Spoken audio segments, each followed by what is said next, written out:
Hey all, this is Tyrell. I wanted to go through some of these Doom pages I did for Inktober and give a little bit of commentary on them before I started sending the pages out to those who bought them. Thanks everybody who followed along for the Doom project. It was a lot of fun to do. I'm a huge fan of the game, as a lot of you probably know. And thanks to everybody who purchased a page. There are still some available, so take a look here. Page 1, obviously lots of, influenced by the game here. I just tried to replicate the first person view and do specific levels. So this first panel is, right when you start the game, this is pretty much your view. I think anybody who's played it hopefully this jarred their memory right away. There were some people who commented that the gun is in the wrong hand because Doom Guy actually holds the pistol with his left hand. He holds some of the other guns with his right hand though. And I wanted to go ahead and just throw it in the right hand because I'm right-handed. I wanted also, as he moves through the space here, you start to see some blood and some bullet holes and then some bodies pop up and then the zombies, of course, pop out. I did use myself as a model for this zombie here. Took a little reference photo. Here's page 2. I did debate doing the whole comic in first person, but I thought, man, you got to see the Doom Guy. You got to see this dude going around and blasting everybody. So I wanted the big reveal of him to be with the super shotgun, aka double-barreled shotgun, and I wanted to go full-on 90s style, just completely jacked Doom Guy.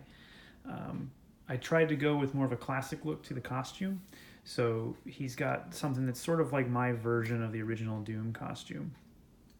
You also probably notice I have the little Doom Guy faces at the bottom. That doesn't go through all the pages, but I did want to have a sense of how he gets damaged throughout the game and how they show that through the face there.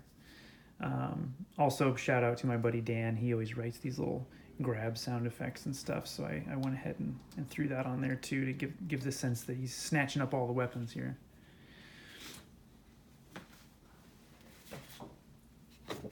Here's one of the pages that was purchased. This was actually the first page that I conceived of when I was started to do the project.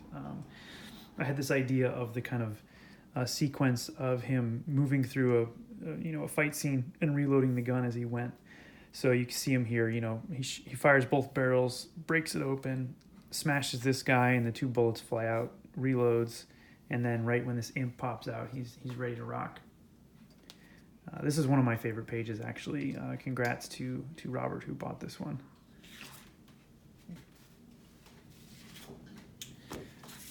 So, continuity between pages is always a little bit tough. I do think that, I didn't show him pick up the plasma rifle, but you do see it pop out in the last page.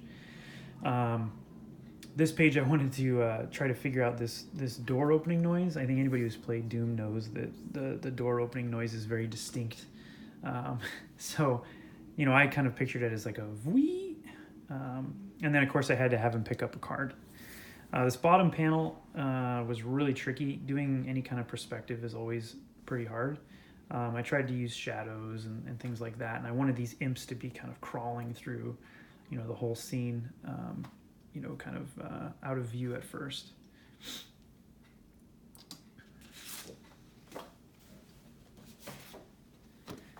So I love the plasma rifle in the game, and I wanted to find a cool way to sort of show the plasma spitting out of the gun. So I'm really pleased with how some of these effects turned out up here. It's another one that has a very distinct noise. It's hard to do an onomatopoeia of that, but I did a pa-pa-pa-poi. In the game, when you shoot it, it kind of goes like pa-pa-pa-pa, and then as soon as you let off the trigger, there's like a recoil. So I was trying to capture that. Makes short work of these imps here, and then a Spectre comes out of nowhere. For the Spectre, I did use zip tone dots or deleter dot patterns. I barely had any left, so I sort of had to use whatever was going on here. And then of course we have the first appearance of the chainsaw down here. I really wanted to keep the action flowing. I wanted every page to feature at least one weapon and one new enemy type if possible. So, we got the Spectre introduced here, and then also the chainsaw. Here's a big glory shot of the chainsaw in action. Again, I love doing sound effects, so I really wanted this yang yang yang yang of the chainsaw.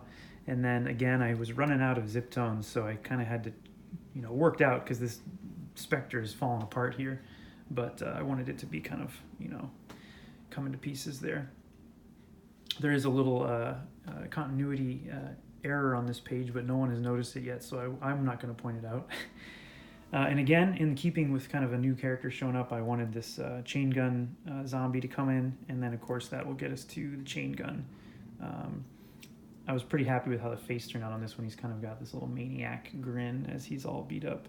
And Doomguy is getting laid into with this chain gun, but anybody who's played the game knows that you're taking damage a lot. So I wanted to show that he's getting beat up. This might be my favorite page of the whole story. This is page 7, chain gun. Another perspective shot, which is tricky. Tons of demons on this page. I did, you know, bring in the cacodemons, the specters, or the burning blood red heads is what I call them. And then we do have a hell prince back here. I got the exploding barrels in here, which I was hoping to make more use of, but, you know, time and space. And then he opens up with the chain gun. This is a panel I'm really happy with how it turned out. I love 90s comics like Stephen Platt and Wetworks, and I really wanted to show just like these bullets flying everywhere and the spinning of the barrel. And then I wanted this sort of just wall of bullets going through the enemies here and turning them into kind of demon jelly. Another shout out to Dan. He helped me figure out this panel here, which was kind of a tricky one for me at first.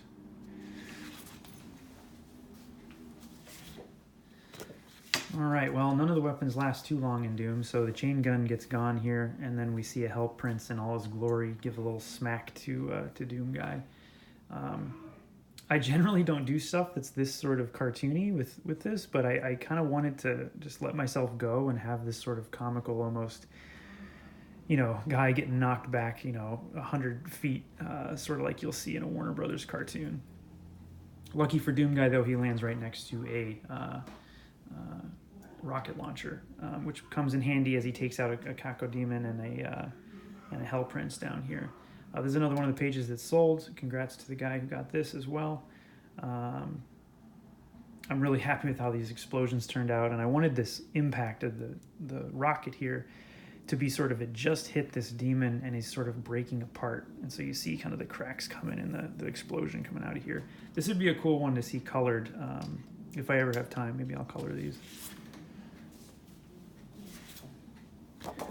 All right, so here's where things start going kind of rough for Doomguy. As soon as he lands, he loses the rocket launcher as we have a Spectre hit him in the face. Man, those Spectres in the game, I hate those guys. They're like the hardest ones because they do come out of nowhere and they just rush you. And there's sometimes nothing you can do if you're stuck in a hallway. I was just playing the original one, and there's a scene where just 100 of them are in a hallway just coming at you and you have nowhere to go. Here you see him getting overwhelmed. Again, just demons everywhere. And then I wanted to show the rage coming into him. In the game, there is the rage sphere thing that you can pick up. This is almost more like a self-generated rage for the purpose of the comic here.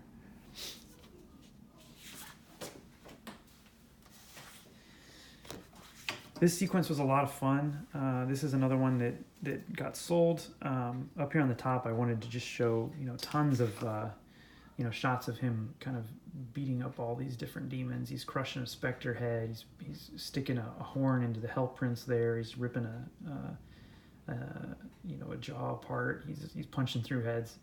It's a good time. And then this feeling at the bottom of like when you come out of one of those battles, you just feel like you've literally been through kind of a hellish encounter in the game. But you keep going, you press on because you're Doomguy. I also wanted to bring the key card back. You know, that's something you always find in the game, and then that gets you into the next part. I do want to go ahead and point out no one during the whole month picked up on this, but I do have some little Easter eggs here with AS. Real Doom fans should know what that is referencing, but I'll just point that out. It does make an appearance on some pages. All right, and then here we see Doomguy get healed. The blue spheres in the game, superchargers, they kind of heal you up and put you above your normal health. You don't really see how they work. You just run into them and they kind of go boom, and then all of a sudden you're healed. I kind of pictured it as sort of a thing that you either move through or it moves over you, and then it kind of gels over the top of you, or the character, and kind of heals him up. Restoring his armor, restoring everything. And then, of course, the BFG pops up, everybody's favorite. I wanted this sort of hallelujah kind of moment where it pops out and you see the kind of light behind it. Again, I went a little more comical than I normally do with my work and put these little hearts around him. And then, of course, teleporter. I really wish I could have, I am happy with how this turned out, but there's this fizzle when you go through the teleporter and it's very like pixely. I almost went with a more pixel look, but when I started drawing it that way, it seemed sort of out of place because I don't really reference pixel art in anywhere else in the story. So I went ahead and did this sort of, I'm always thinking about lightning, but also like graffiti when I do these kind of effects. And of course, Doom Guy here is like, whoa, something popped up in front of him, and he's not so sure about it. And then finally, we have the reveal here, the Cyber Demon or Steam Demon that pops up, and that's kind of the way I wanted to end the story, on a little cliffhanger. He's got the BFG, so he's probably okay, but we have this giant demon. We're in a new landscape. Maybe he went to hell. Maybe this is another spot that's been taken over by the demons, like Hell on Earth, like in the second game. This was a lot of fun. I'm a huge fan, again, of 90s comics, Stephen Platt, Dale Keown. I like to do a lot of these silly double lighting effects on here. Drawing, these kind of hoofed legs is always a challenge, but I think I got it right here. I always liked in the game how the cyber demons and some of the demons had these integrated, wires and pipes and metal pieces into their bodies. So I wanted to capture that. But yeah, this is the Doom story. Again, I'm really happy with the response it got. I'm glad that everybody enjoyed it. Doom is one of those things that I think a lot of us experienced at just the right age, where it really made an impact on us, and I know that's what it was for me. So thanks everybody for taking a look at the pages here with me. Again, some of them are still available, and there will be hopefully a collection of the story coming out at some point. All right, see you later.